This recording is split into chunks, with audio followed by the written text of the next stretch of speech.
اس نے تو کہا تھا کہ یہ خدا کا بیٹا ہے. اب خدا اس کی مدد کیوں نہیں کرتا؟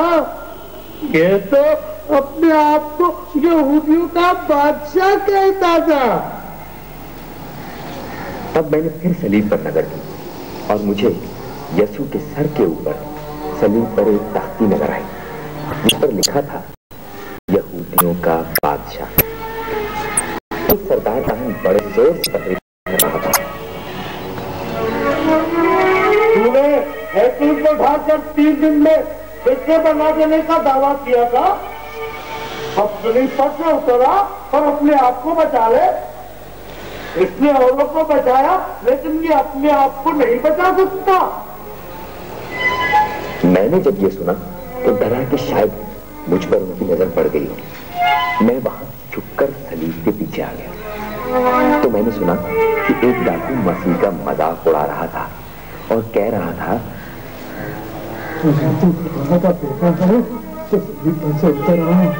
اور ہمارے جان بھی بچا لے. مگر دوسرے ڈاکو نے اس کو ڈانٹ کر کہا تم چپ رہو. تمہیں اور مجھے تو گناہوں کی سزا مل رہی ہے مگر اس شخص میں کوئی برائی نہیں. اس ڈاکو نے یسوع کی طرف منہ موڑا اور کہا اے یسوع جب تو اپنی بادشاہی میں داخل ہو تو مجھے یاد رکھنا. تب یسوع نے محیف آواز میں کہا تو آج ہی میرے ساتھ فردوس میں ہوگا. میں نے دیکھا کہ وہاں یسوع کے رشتے دار عزیز اور دوست بھی موجود تھے جو رو رہے تھے. ان میں ایک عورت پوری طرح بہن کر رہی تھی. تب یسوع نے اس عورت سے کہا اے عورت دیکھ یہ تیرا بیٹا ہے. اور وہیں پر ایک جوان جو اس عورت کے ساتھ تھا اس کو کہا دیکھ یہ تیری ماں ہے.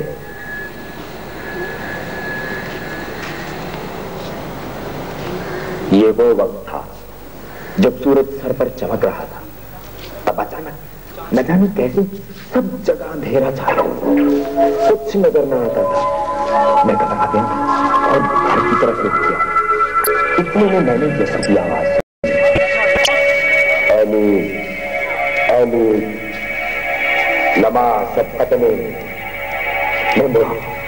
ایک شخص چلایا یہ کو پکارتا ہے.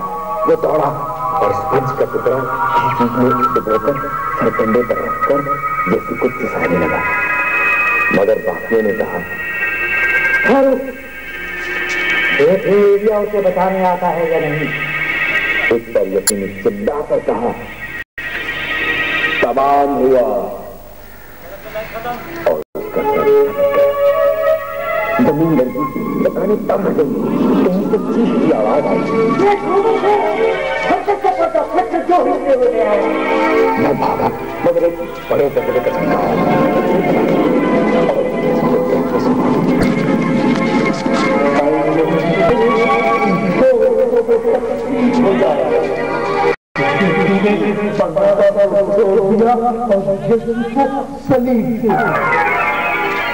میں نے دیکھا کہ کبھی کھل رہے ہیں.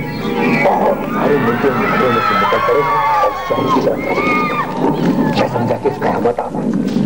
میں گرتا پھرتا شہر کی طرف بھاگا. کچھ سجائی نہ ملا. میں اپنے مقام تک پہنچا ہی تھا کہ بہت بڑا زلزلہ آیا.